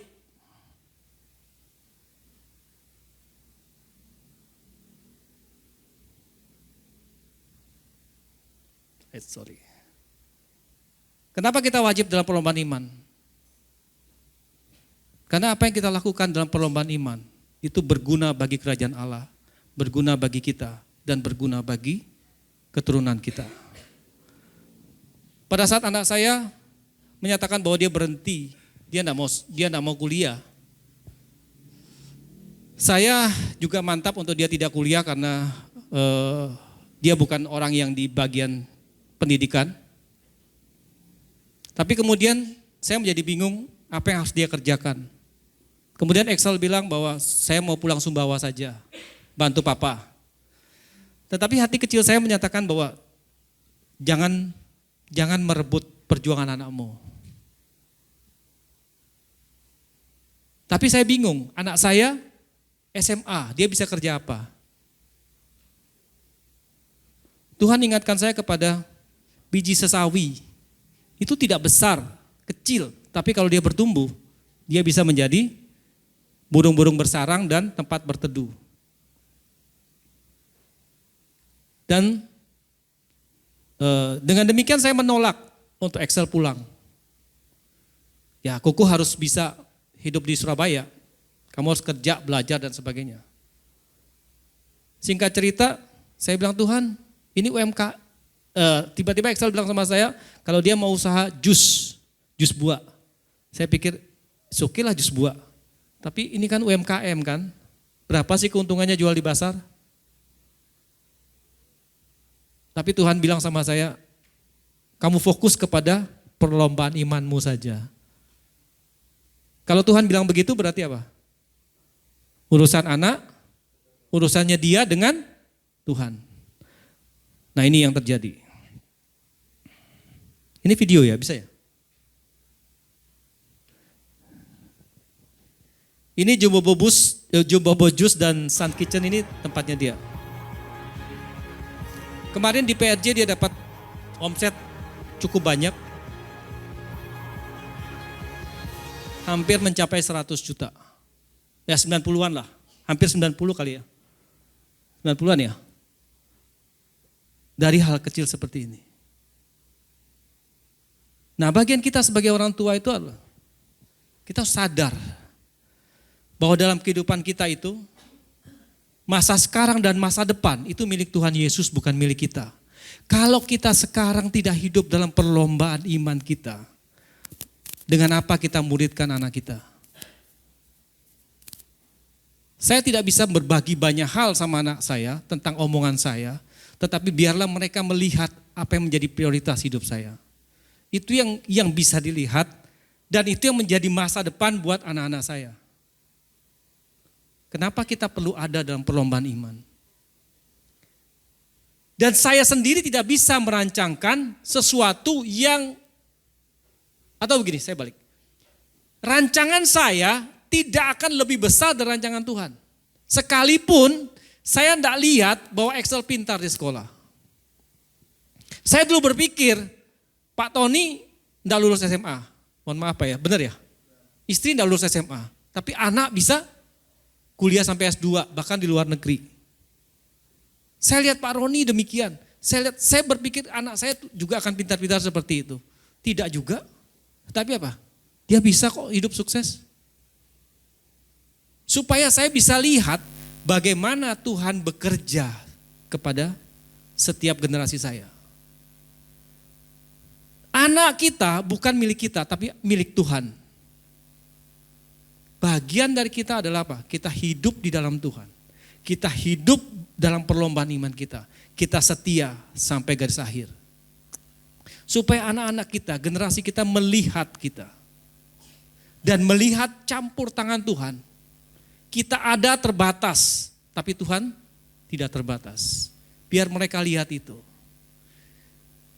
Saya sebagai orang tua tidak akan pernah bisa merancangkan sesuatu untuk kesuksesan anak kita, anak saya. Tapi saya mempersiapkan anak saya untuk dia punya Tuhan di dalam setiap pergumulannya. Itu yang gunanya kenapa kita harus lihat Yesus di dalam perlombaan iman kita. Dan kita harus setia. Karena ini baik untuk kita, untuk kerajaan Allah, untuk kita dan generasi kita. Oke, mari kita tundukkan kepala. Saya mengundang tim RBC untuk naik. Ingat selalu tentang Tuhan. Lihat wajah Tuhan. pandangi Tuhan di dalam setiap perlombaan iman kita. Di setiap momen hidup kita. Di setiap kesukaran kita, di setiap kebahagiaan kita, di setiap kesuksesan kita, di dalam semua momentum hidup kita. Jangan lihat kegagalanmu sebagai penghambat, sebab itu beban. Tapi buang itu semua untuk melihat bagaimana Tuhan bekerja. Sehingga pemutarbalikan yang biasa Cilinda bilang, pembalikan keadaan, itu kita bisa lihat bahwa perancangan Tuhan lebih dahsyat dari perancangan kita.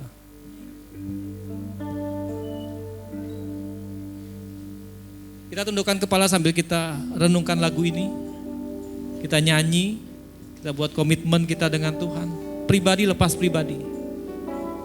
Dalam setiap langkah Kau ada, dalam kesesakan Kau hadir, lewati sukaku, lewati dukaku. Ku serahkan semua, tempatku berharap hanya Kau, tempatku bersandar bersamamu, lewati sukaku, lewati dukaku. Ku serahkan semua, ku serahkan semua, ku serahkan semua, segenap hidup, segenap nafasku, jadi persembahan di bawah kaki-Mu, kebanggaanku, kejayaanku. Tak ada artinya selain untukmu, segenap hidup, segenap nafasku, jadi persembahan di atas mezbah-Mu, kekuatanku, pengharapanku. Ku serahkan semua hanya bagi-Mu, segenap hidup, segenap nafasku, jadi persembahan di bawah kaki-Mu, kebanggaanku, kejayaanku. Tak ada artinya selain untukmu, segenap hidup, segenap nafasku, jadi persembahan di atas mezbah-Mu, kekuatanku, pengharapanku. Ku serahkan semua hanya bagi-Mu.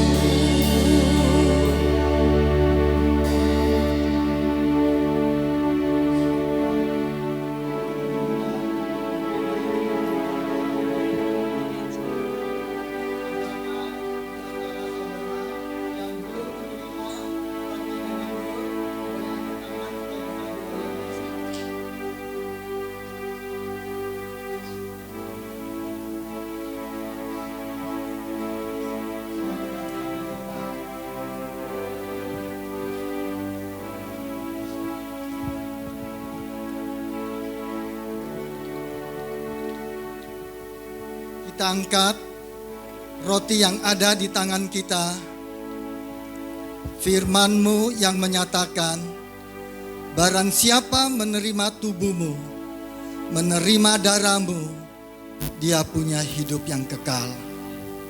Itu hidup yang sama seperti yang dimiliki Allah di surga. Hidup yang kekal, tidak ada penyakit. Hidup yang diberkati, tidak pernah kekurangan. Kami yang menerima tubuh-Mu, kami yang menerima tubuh-Mu, kami diubahkan, kami disempurnakan. Bukankah roti yang ada di tangan kita ini merupakan persekutuan kita dengan tubuh Kristus? Dengan iman kita makan.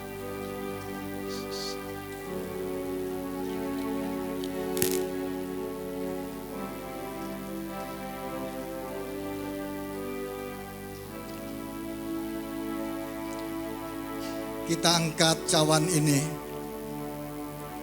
Inilah darah Tuhan Yesus Kristus yang tercurah di atas kayu salib sebagai perjanjian baru yang kekal, yang memberikan pengampunan atas semua kesalahan dan pelanggaran saudara dan saya. Darah-Mu tercurah di atas kayu salib, menguduskan, membenarkan kami di hadapan-Mu satu kali untuk selama-lamanya. Karena kami sudah dikuduskan dan dibenarkan oleh darah-Mu, kami dilayakkan untuk menerima semua berkat, semua warisan orang benar dan orang kudus. Bukankah anggur yang ada di tangan kita ini merupakan persekutuan kita dengan darah Yesus? Mari dengan iman kita minum dalam nama Tuhan Yesus.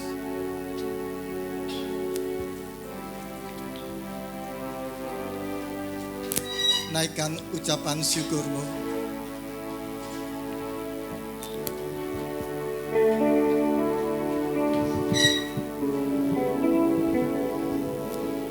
Haleluya. Kira basi kira dara basi. Oh rabasi kira dara basi kira dara basi kira dara basi.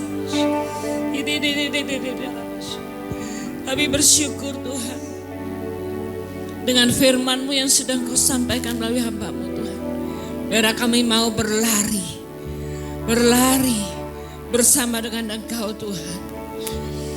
Dipimpin oleh Roh-Mu kami berlari terus sampai kepada tujuan, sampai finish strong Tuhan. Terima kasih Tuhan. Biar kami terus mau melakukan kebenaran firman-Mu. Setiap hari, setiap minggu kami diajarkan kebenaran firman-Mu. Dan biar kami mau melakukannya Tuhan. Bukan hanya sebagai pendengar, tapi biarlah kami menjadi pelaku-pelaku firman-Mu. Terima kasih dengan jamuan tubuh dan darah-Mu Tuhan, yang sudah menebus kami, yang sudah melepaskan kami dari kutuk-kutuk keturunan, kutuk-kutuk sakit penyakit, kutuk-kutuk kemiskinan. Kami bersyukur Tuhan, sudah selesai semua, dan kami tinggal terima Tuhan, semua yang sudah Engkau janjikan. Terima kasih Tuhan, kami bersyukur Tuhan. Dengan semua bangsa Indonesia Tuhan. Dari Bapak Presiden kami sampai Wakil Presiden dan juga semua jajarannya Tuhan. Biarlah mereka memerintah dengan hati yang sungguh mengasihi Engkau. Yang dengan adil dan bijaksana, penuh dengan hikmat yang dari Engkau, penuh keberanian yang dari Engkau Tuhan. Terima kasih Tuhan, kami percaya Tuhan, Indonesia makmur, Indonesia subur, Indonesia penuh dengan hasil-hasil bumi, hasil-hasil tambang, hasil-hasil laut di dalam nama Yesus. Kami percaya akan ada penemuan-penemuan dari hasil-hasil alam yang terbaru lagi Tuhan, di dalam nama Yesus. Karena kami tahu Indonesia diberkati, karena banyak orang benar di dalam nama Yesus. Terima kasih Tuhan. Kami bersyukur Tuhan dengan Sumbawa. Biarlah Sumbawa penuh dengan kemuliaan Tuhan. Kami memberkati Bapak Bupati dan seluruh jajarannya. Biarlah Bapak Bupati dan seluruh jajarannya memerintah dengan adil dan bijaksana dan penuh dengan kemuliaan Tuhan. Kami percaya Tuhan, mereka adalah anak orang-orang pilihan-Mu yang memerintah di Sumbawa ini Tuhan. Terima kasih. Dan saat ini Tuhan, kami dengan sehati sepakat Tuhan. Kami sudah ada beberapa yang berdoa dan berpuasa untuk sosiali besok Tuhan. Jam 9 pagi di SMK Tuhan. Yang para hadirnya adalah para kemenang dan juga camat, 100 orang-orang yang di daerah gereja kami yang akan dibangun Tuhan. Yang sudah menyetujui, sudah menandatangani, tapi mereka akan dikumpulkan besok Tuhan. Untuk satu kali lagi suara mereka menentukan. Tapi yang paling penting adalah suaramu Tuhan. Kami percaya Tuhan, tidak ada penundaan lagi. Kami percaya ini kairosmu Tuhan. Waktu Engkau memberikan kami di ulang tahun kami yang ke-33 ini. Kami berseru kepadamu dan Engkau mendengar. Engkau akan menjawab dan memberitahukan kepada kami perkara-perkara besar yang tidak pernah kami pahami, yang tidak kami pikirkan Tuhan. Apa yang tidak pernah kami lihat, yang tidak pernah kami dengar, bahkan yang tidak pernah timbul dalam hati kami. Itu yang sedang Kau sediakan bagi kami. Akan ada di depan kami gedung yang besar. Dengan iman kuasa Tuhan yang bekerja. Akan ada dana-dana yang mengalir untuk pembangunan ibadah kami, gereja kami Tuhan. Kami percaya Tuhan, saat ini kami mengawali daerah tempat orang-orang personil-personilnya yang diundang di dalam nama Yesus. Mereka datang dengan damai sejahtera yang melampaui segala akal. Tidak ada rekayasa setan dalam hidup mereka, tapi mereka sepakat dengan apa yang kami inginkan Tuhan. Sepakat bahwa akan membangun gereja Tuhan. Di dalam nama Yesus, kuasa Tuhan bekerja. Oh, malaikat Tuhan mengiring, mengelilingi daerah pertemuan SMK besok Tuhan. Kami percaya Tuhan akan ada atmosfer surgawi yang ada di sana. Sehingga terjadi kesepakatan, terjadi damai sejahtera yang melampaui segala akal. Terjadi kemuliaan Tuhan.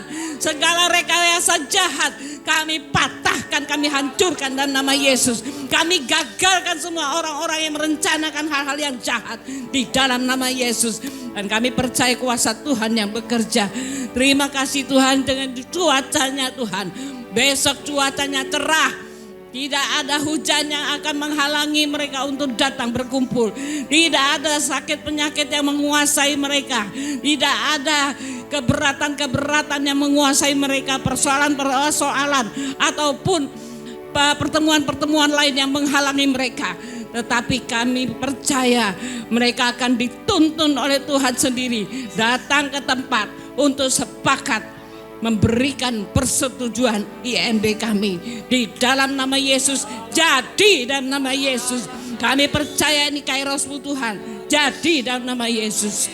Terima kasih Tuhan, kami bersyukur untuk hari ini Tuhan. Kami mengembalikan persepuluhan. Kami ini adalah anak-anak-Mu yang dikasihi. Matius 3 ayat 10 katakan, bawalah persembahan persepuluhan-Mu dan lihatlah bahwa Aku akan membuka tingkap-tingkap langit untuk memberkati-Mu. Oh, terima kasih Tuhan. Kami membawa persepuluhan kami ke hadapan hadirat-Mu. Karena kami tahu kami mengembalikan apa yang menjadi milik-Mu. Dan Aku akan buka tingkap-tingkap langit untuk memberkati anak-anak-Mu ini. Terima kasih. Dan kami juga memberikan persembahan lain Tuhan. Kami mengasihi Engkau.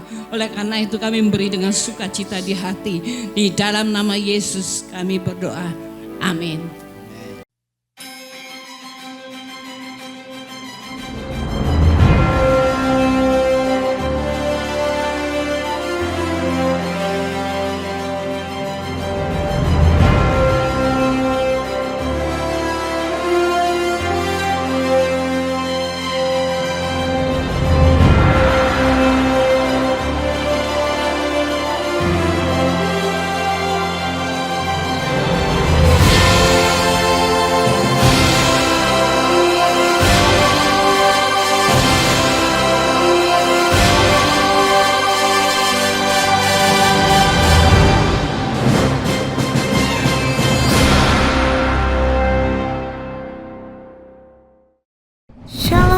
keluarga kerajaan kembali lagi di Rock News minggu ini. Ibadah Raya Minggu 9 November 2025 akan dilaksanakan di Aula Quick Chicken Zubento. Ibadah akan dimulai jam 8 pagi. Kita akan diberkati melalui hambanya Bapak Oscar Slaikjara. Sumbawa berdoa pada bulan November ini akan dilaksanakan pada hari Rabu jam 7 malam di tempat Ibu Linda Jalan Kerangka Baja. Kami mengundang Bapak Ibu Saudara sekalian untuk ikut bergabung bersama ke dalam keluarga Kerajaan Allah. Mengenai waktu dan tempat, silahkan menghubungi GKK yang tertera. Bagi yang belum bergabung, mari ikut bergabung. Kita akan mendapat kesatuan hati, tumbuh bersama dan menangkan jiwa. Doa puasa dilaksanakan setiap hari Sabtu jam 5:30 pagi di tempat Ibu Linda Jalan Kerangka Baja. Ibadah Roki dilaksanakan setiap hari Minggu jam 11 WITA di Aula Tunas Daud.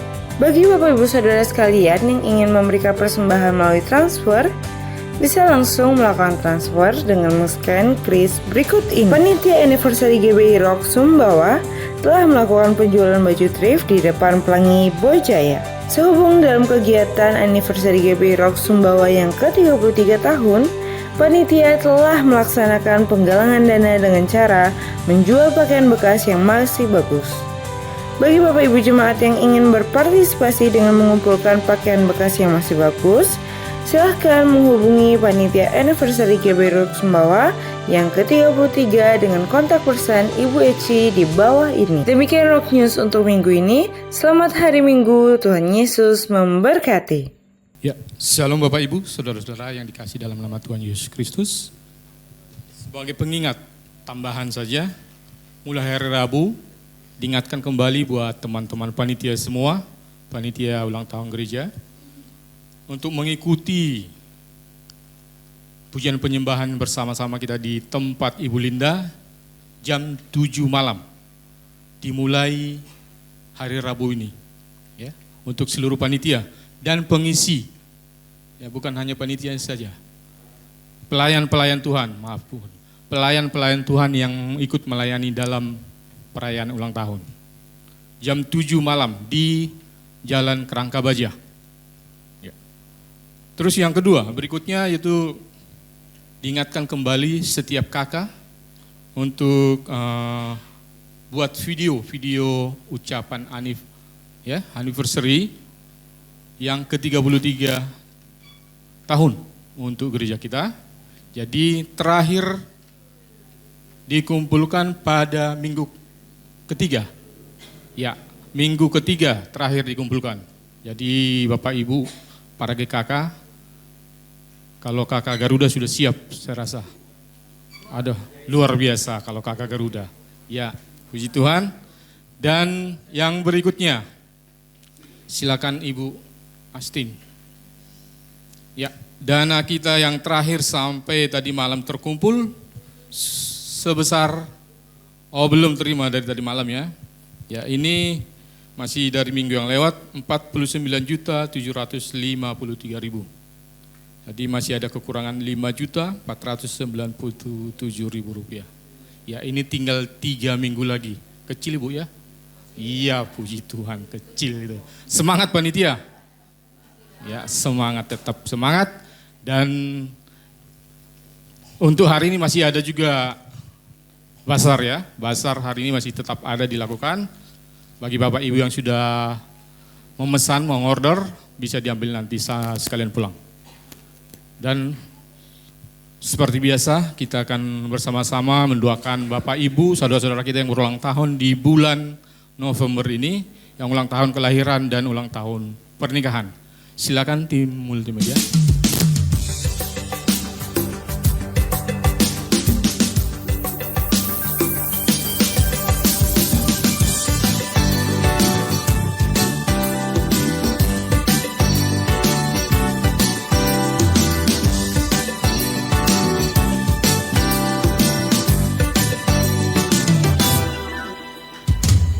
Hari ini hari yang istimewa.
Bagi Bapak Ibu yang tidak disebutkan namanya tapi berulang tahun dan berulang tahun pernikahan di bulan ini, silakan untuk maju.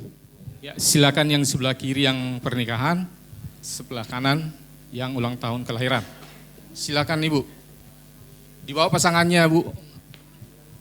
Oh, udah enggak, lagi enggak ada.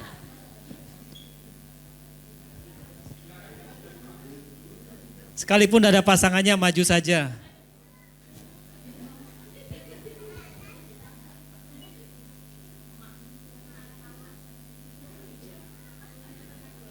Ini Rudi Hartononya ulang tahun juga.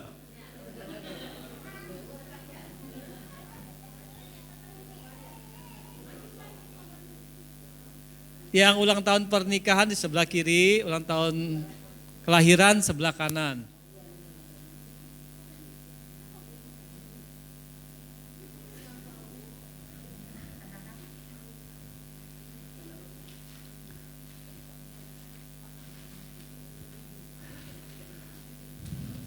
Sekali lagi saya ingatkan, dukung doa untuk besok, pertemuan besok. Jadi apa yang kita gumulkan sama-sama, kita berharap nanti hasilnya sesuai dengan yang kita harapkan.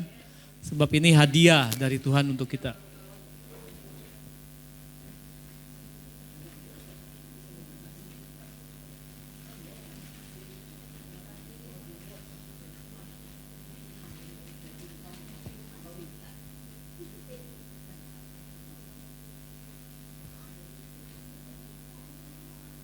Saya undang jemaat untuk kita berdiri, kita memberkati yang berulang tahun dan berulang tahun pernikahan di bulan November ini. Mari kita angkat tangan. Tuhan, kami memberkati yang berulang tahun kelahiran di bulan November ini.